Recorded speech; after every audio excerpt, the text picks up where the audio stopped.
E a gente entrevista agora o presidente da CPMI, Arthur Maia. Deputado, boa noite, o senhor me escuta?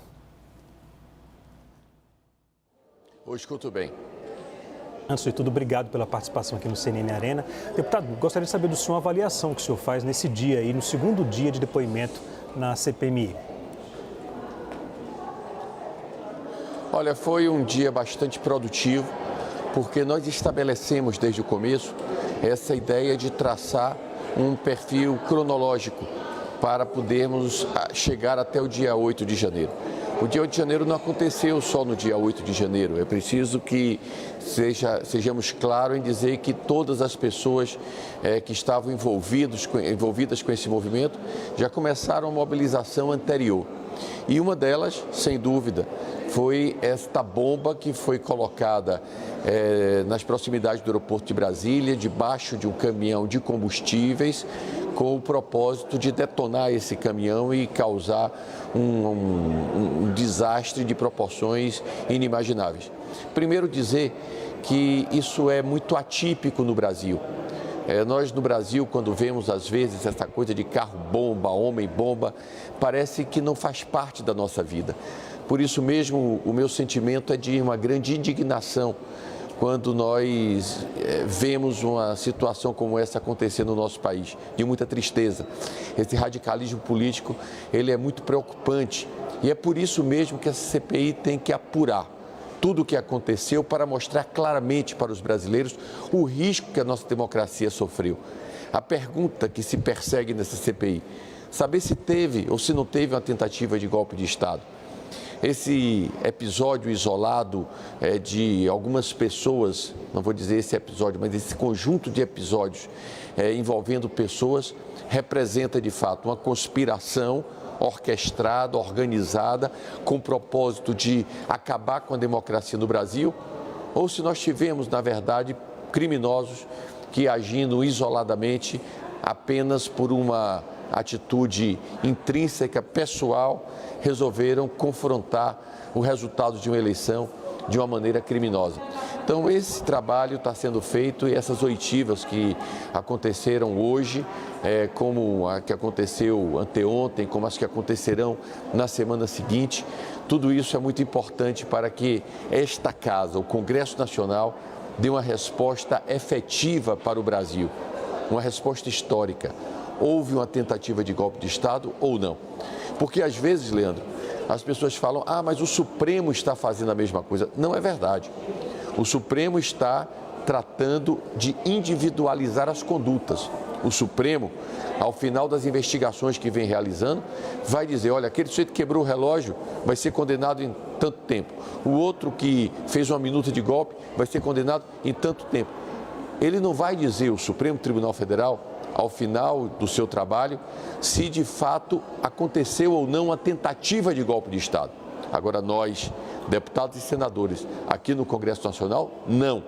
Nós vamos dizer sim, ao final do nosso trabalho, se aconteceu ou não aconteceu uma tentativa de golpe de Estado, para que a nossa casa, que representa o povo brasileiro, ela dê uma resposta histórica ao que aconteceu de fato. Presidente, uma pergunta sobre a questão do compartilhamento de material com o Supremo Tribunal Federal. O senhor havia me dito, acho que há uma semana, mais ou menos 2 semanas, lá na Câmara dos Deputados, no Salão Verde, que o senhor havia conversado com o ministro Alexandre de Moraes. Ele deu o prazo de 45 dias, para poder finalizar as diligências em alguns processos. E outros processos que estão sob sigilo, ele disse que estão concluídos, mais ou menos 80% dos processos. Esse material poderia ser compartilhado com a CPMI no dia 8 de janeiro.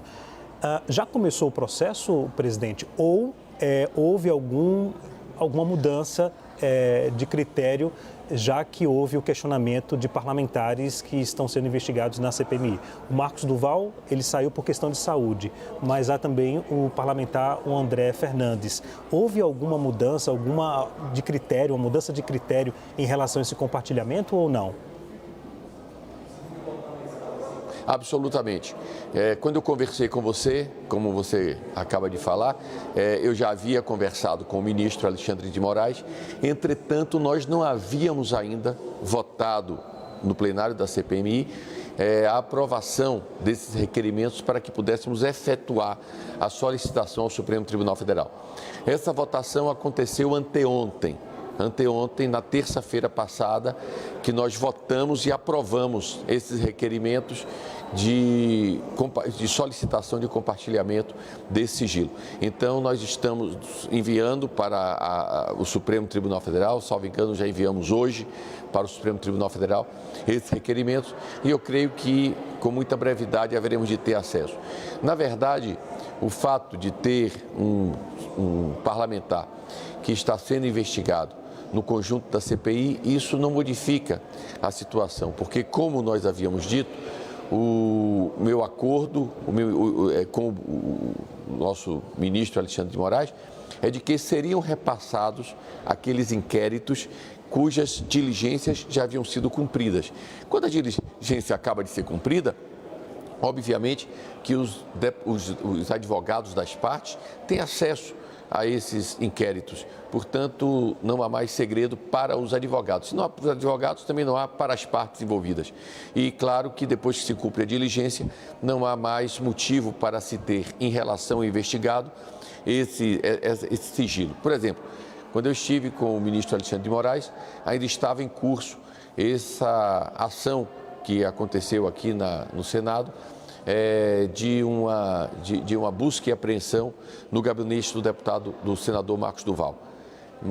Obviamente que antes de ser feita aquela busca e apreensão, o ministro presidente do inquérito não poderia compartilhar essas informações. Depois que aconteceu a busca e apreensão, não há mais nenhum motivo para que o sigilo permaneça, porque já está concluída essa diligência e agora o que falta é a conclusão dos inquéritos. Entretanto, nos outros inquéritos onde já houve a conclusão das diligências, também podem ser tranquilamente compartilhadas essas informações sigilosas. Ok, presidente. Obrigado pela sua entrevista aqui à CNN. Agradeço demais a atenção. Até a próxima.